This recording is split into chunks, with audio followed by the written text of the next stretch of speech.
eggs. DJ Pest, my homeboy. Man, DJ Pest on the 1 2. DJ Pest. DJ Pest. Pest, holla at me. DJ Pest is on the beats, ladies and gentlemen. Listen, so first and foremost, I want to talk about the event that happened this past Saturday.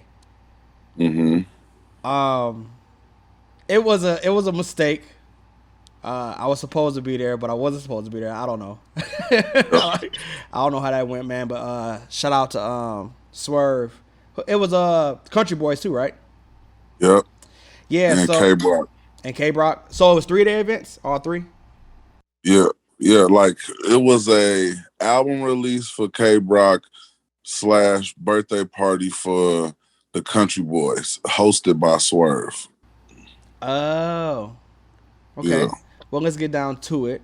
No negative. I'm not here for the negative. I need to make that clear now. So much Oh, media. I ain't with I ain't with none of that. Yeah, so much media going around here just looking for the negative point side of stuff, and that's not what this is. So if you were tuning in and listening to that part, I'm gonna let you know you can log off now, because that's not what we're talking about. I just want to talk about what happened at the show that was good. Did I miss anything? Who performance I should have seen and whatnot, other than yours? Okay. So Smooth the General kicked the show off. It was he did a great job. Mm-hmm. And then he was followed by Concrete Records, so Platinum, Flame Sizzle, they whole squad got up there and did a song. So it was like 4 or 5 different performers, but they dope. You know what I mean? They got a good energy. They got dope songs. So that was the best one? No, I'm not saying like. I mean, it wasn't like a competition. No, not at all. No, yeah, I know that.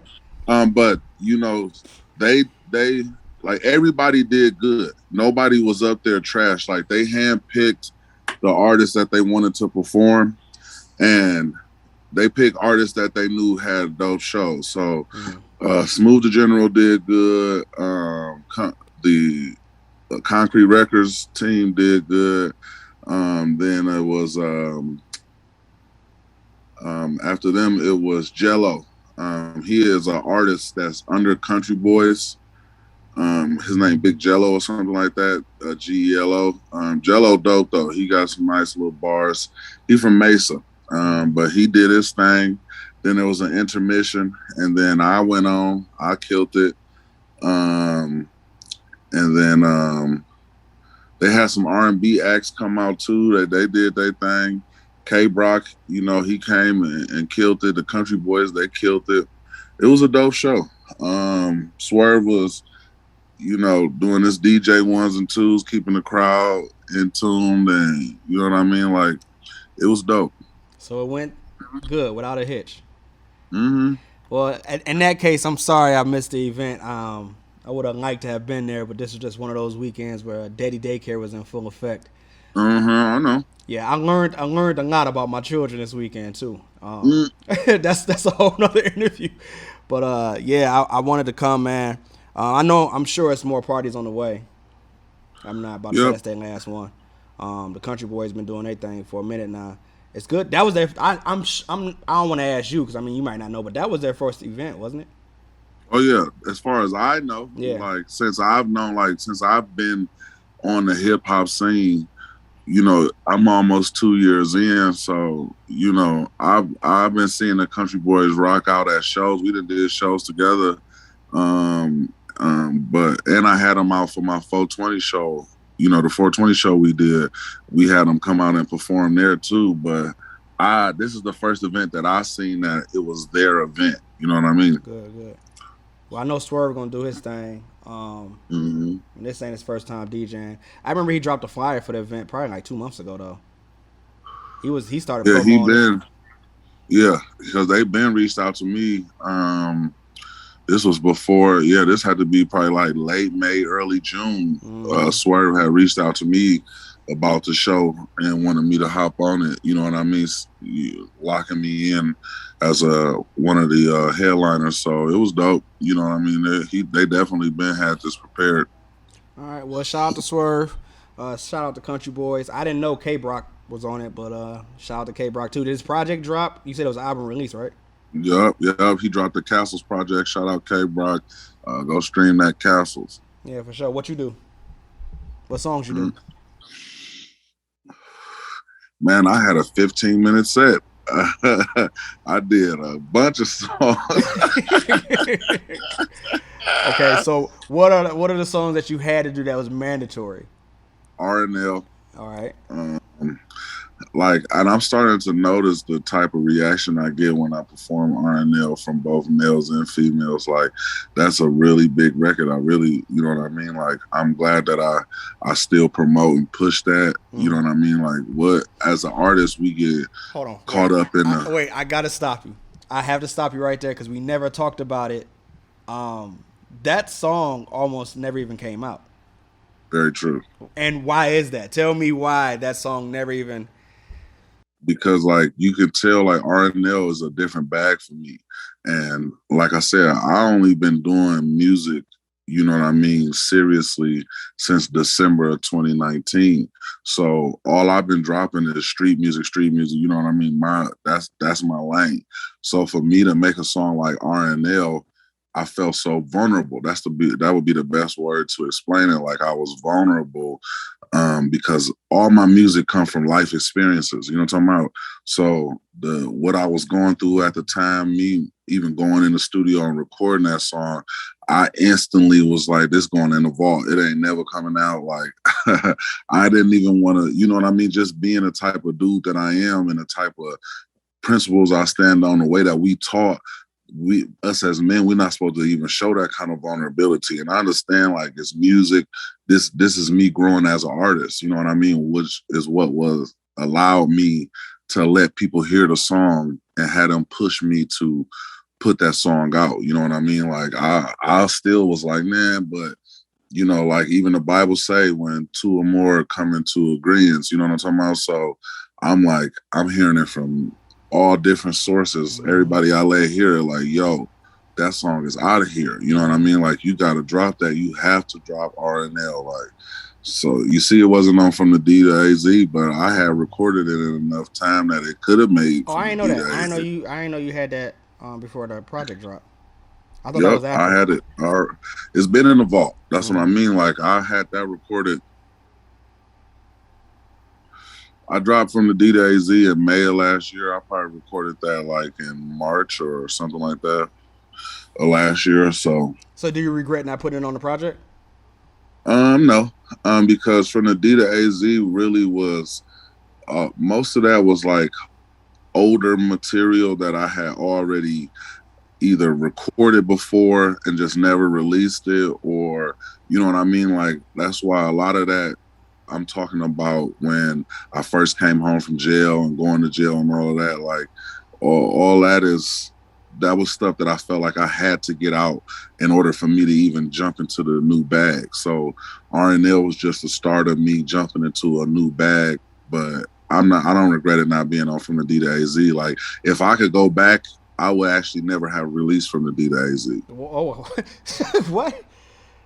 Now, okay, so we need to save some of this content because me and you got a whole other interview to do, but we're going to dive in just a little bit. Why are you feeling like you should have never dropped? Because I don't think that it's smart for artists who are not established or have any kind of real fan base to drop an album or an EP, because nobody's checking for that. They don't register good in the algorithm, nothing like that. Singles do. So what I would have done was drop every individual song off of RNL as singles with a visual. You mean From the D to AZ? Off From the D to AZ as a single with visuals. You know what I mean? Like, maybe, it's 7 tracks on there, I believe. So maybe even if I did it for 7 straight months to build a buzz, you know what I mean? Like, I would have used every one of them songs to build a buzz as singles with a video until my fan base dictated to me that I needed to drop an album or a mixtape or an EP. Like, you're not going to get another mixtape, EP, album from Big Doobie for a long time, but you're probably going to get like 40 singles. You know what I mean? Like, I'm going to flood the block with singles, but I'm not going to be dropping no albums or no mixtapes, no projects until my fan base dictates to me that that's what they want from me. All right, that's fair. So let's just be clear. Are there any more tracks that's in the vault that should have went on from the D to AZ? Because you dropped it. But is there anything else missing other than RNL, or is RNL just the only track? It's a couple. Hey, what else? So you just chilling, like they're just sitting in the vault. Like, why haven't those come out? They will. They will. I'm about to do a rollout. Like, again, just with me still wanting to market and push. It's that pressure. Sorry. Caught up with me. With me still wanting to market and push and promote RNL, I haven't really been too pressed to drop no new music, but now I feel like it's time. Like, I'm still gonna push RNL, but in order for me to even bring more attention to RNL, I'm gonna drop new music. Yeah. You know what I mean? Like, so we have a song together that needs to be dropped, and I probably have maybe 5 or 6 singles ready to go, that I'm ready to drop. You know what I mean? That I'm pretty much I'm just going to shoot visuals for, and then I'm going to start rolling them out maybe once a month or maybe even twice a month. I don't know. Okay, so with you dropping RNL and you're seeing the reaction that RNL got, is there any more music that you're working on? Like, is that an attractive demographic for you now?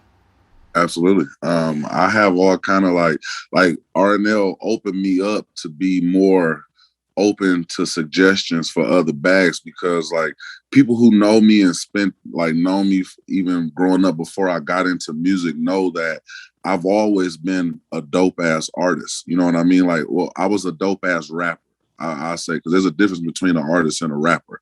So I've always been a dope ass rapper, kind of like a chameleon rapper. Like, no matter what kind of music is on or what the situation is, I could freestyle or whatever and come up with raps that are better than things that people sit down and take 2-3 hours to write. You know what I mean? Like, but that's just, even when in school cracking jokes and all that, like, always been that guy. You know what I'm talking about? So to be witty and quick on your toes and quick with the thoughts, always been quick with the bars like that. So like, people who know me, even some of the people in our hip hop scene, but especially like people who know me outside of it, that actually grew up with me and been in these parties with me and been, we done went to Lake Havasu and shut the whole Budweiser boat down, freestyling and battling like 15 different dudes at one time, like all kind of stuff. You know what I mean? Like, I've always been him. So, but when it came from me to put music out to the world, I felt like I had to just only talk about me and what I've done. You know what I mean? Like, what my people will want to listen to. You know what I'm talking about? Like, I can't make up no stories, and I can't sit around and talk about I'm driving Lamborghinis and all that. I can't do that. You know what I mean? Like, I can't be fake. So when I rap about something, it's me, it's my real life. I'm drawing from experiences, but I have a lot of good experiences and good things too. You know what I'm talking about? So I don't always have to talk about the negative things that happen to me. It's a lot of positive stuff too. So, you know what I mean? Like, I got a lot of different bags that, like, I got some new music. I'm doing something completely different than I ever did. You know what I mean? Like, right. But I let somebody hear it. I let somebody whose opinion that I really, take to heart in regards to music. If I would say that it was somebody that I looked up to in music, this would be that person, like, in regards to been there with me from the start of this, help me to develop, help me put my whole, from the D to AZ, everything, you know what I mean? Like, I let him hear it, and he, like, look at my arm, you know what I mean? I got goosebumps, like, bro, this is what I'm telling you. You out of here. You way different than what we ever had out here in Arizona. And when you drop something like this, you know what I mean? Like, it's like, he couldn't even, you know what I mean? Like, and that gives me motivation to know that, all right, this stuff that I'm thinking in my head that I think sound dope and I might want to try, but I might be hesitant to jump in that bag. I need to just go on and jump in. So I got some wild stuff coming up, man. Some stuff that people wouldn't expect it to be a song from me. You know what I mean? Like, not too out of the bag. I'm still talking my shit, but I'm giving it to you in a whole different way, man. People gonna love it. All right. Well, that's all I wanted to know. I found out a lot. I didn't know that. Like, I guess every day you learn something. And I had no idea RNL was a track that was already recorded. I remember getting a text message from you, and you told me to check it out, and I checked it out. And I was one of the people that told you to drop it. Yeah, I was like, nah. It didn't sound different to me.